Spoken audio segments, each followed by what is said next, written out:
जम्मू कश्मीर के मुख्यमंत्री उमर अब्दुल्ला ने हाल ही में एक राष्ट्रीय अखबार के कार्यक्रम में जो बातें कही वो केवल एक राजनीतिक वक्तव्य नहीं थी, बल्कि केंद्र और जम्मू कश्मीर के बीच मौजूदा रिश्तों, स्टेटहुड की बहाली, लोकतांत्रिक अधिकारों और प्रशासनिक शक्तियों के टकराव पर एक गहरी और ईमानदार टिप्पणी थी।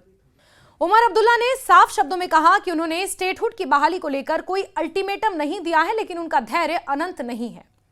उन्होंने यह भी स्वीकार किया कि उन्हें यूनियन टेरिटरी शब्द से चिढ़ है और हर बार यह याद दिलाया जाना कि जम्मू कश्मीर अब एक केंद्र शासित प्रदेश है, उसके लिए बेहद पीड़ादायक है। उमर अब्दुल्ला ने जम्मू कश्मीर के मुख्यमंत्री पद को आज अशक्तिकरण का पद करार दिया।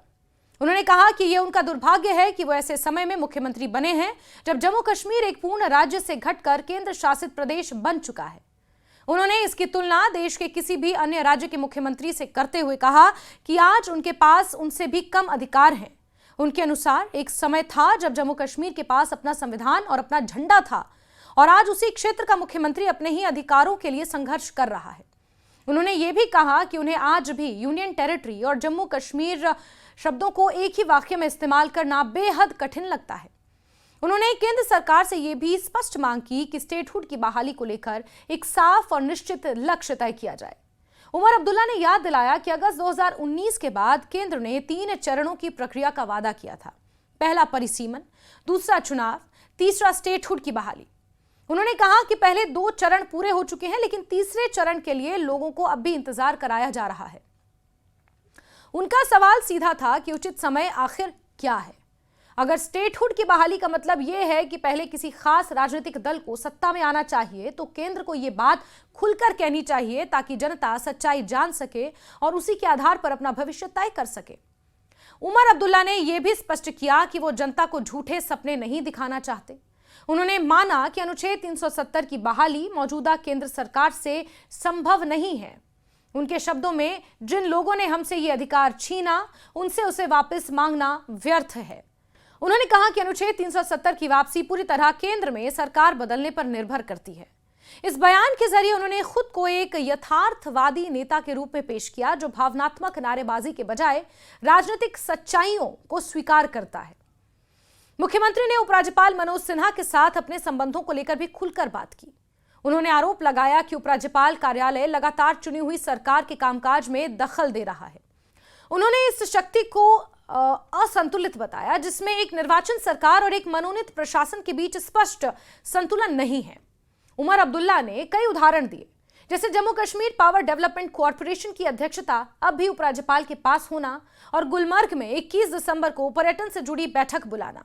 उन्होंने सवाल उठाया कि सुरक्षा की जिम्मेदारी संभालने वाले अधिकारी को पर्यटन जैसे नागरिक विषयों में क्या भूमिका निभानी चाहिए। उन्होंने यह भी आरोप लगाया कि उपराज्यपाल ने जानबूझकर एक आईएएस अधिकारी को उस पद पर नियुक्त किया जो परंपरागत रूप से जम्मू कश्मीर प्रशासनिक सेवा के अधिकारी के लिए आरक्षित था, ताकि चुनी हुई सरकार को सूचना विभाग पर नियंत्रण ना मिल सके। इसके अलावा उन्होंने बताया कि आरक्षण से जुड़ा एक कैबिनेट निर्णय आज भी उपराज्यपाल के पास लंबित पड़ा है, जिससे साफ होता है कि वास्तविक सत्ता निर्वाचित सरकार के हाथ में नहीं है। सुरक्षा और आतंकवाद के मुद्दे पर बात करते हुए उमर अब्दुल्ला ने अति राष्ट्रवाद और सामूहिक दंड की नीति की कड़ी आलोचना की।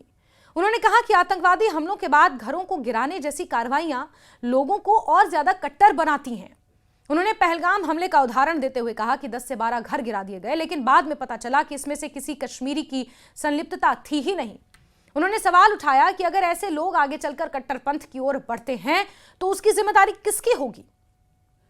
उन्होंने हाल ही के उन विवादों का भी जिक्र किया जिसमें एक फुटबॉल टीम या मेडिकल कॉलेज में दाखिले को लेकर सवाल उठाया गया कि इसमें मुसलमानों की संख्या ज्यादा क्यों है।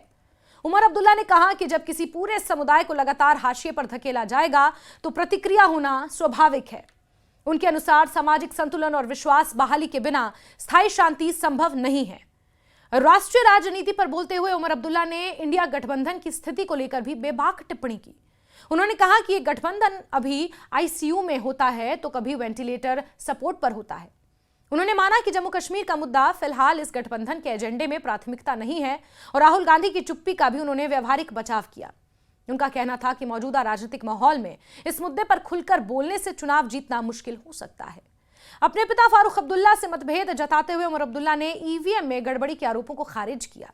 उन्होंने कहा कि हार को स्वीकार कर आगे की रणनीति पर काम करना ज्यादा जरूरी है। हालांकि उन्होंने परिसीमन प्रक्रिया में कथित रूप से असमानता का आरोप लगाया और उसे एक बहुत बड़ा कारण बताया। पूर्व प्रधानमंत्री जवाहरलाल नेहरू पर हो रही आलोचनाओं पर प्रतिक्रिया देते हुए उमर अब्दुल्ला ने कहा कि नेहरू ने भारत के लिए एक मजबूत नींव रखी थी। उन्होंने यह भी भविष्यवाणी की कि जब मौजूदा केंद्र सरकार बदलेगी तो देश की हर समस्या का ठीकरा प्रधानमंत्री नरेंद्र मोदी के सिर पर फोड़ा जाएगा, क्योंकि राजनीति का स्वभाव यही होता है।